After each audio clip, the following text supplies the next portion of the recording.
కీర్తనలు 50వ అధ్యాయము 15వ వచనము.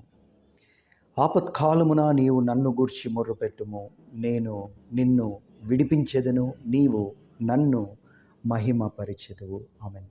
ప్రియమైన దేవుని బిడ్డలారా, ఏదన్నా ఒక కఠినమైనటువంటి పరిస్థితిని నీ జీవితంలో నీవు ఎదుర్కొంటున్నావేమో, పరిశుద్ధాత్మ దేవుడు నీతో మాట్లాడుతున్నాడు. ఎవరు నన్ను ఈ సమస్యల నుండి విడిపించేది? కొన్నిసార్లు మనము మనకు శక్తికి మించిన సమస్యలను ఎదుర్కోవాల్సి ఉంటుంది. కానీ మనం భయపడాల్సినటువంటి అవసరం లేదు. ఎందుకంటే మన దేవుడు మనకు ప్రమాణం చేస్తున్నాడు. మనం చేయాల్సిందల్లా ఆపత్కాలమందు ఆయనకు మొర్రపెట్టడం మనం నేర్చుకోవాలి.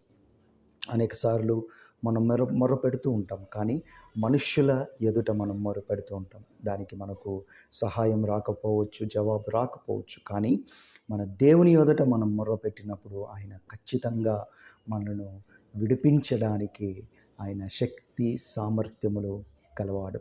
ఇజ్రాయేలు ప్రజలు కఠినమైన బానిసత్వాన్ని ఎదుర్కొంటున్నప్పుడు వారు దేవుని సన్నిధానంలో మొర్రపెడతారు. అప్పుడు దేవుడు, నా ప్రజల ఏడ్పును నేను వింటిని, వారిని విడిపించెదను అని మోషే ద్వారా ఇజ్రాయేలు ప్రజలను విడిపిస్తాడు.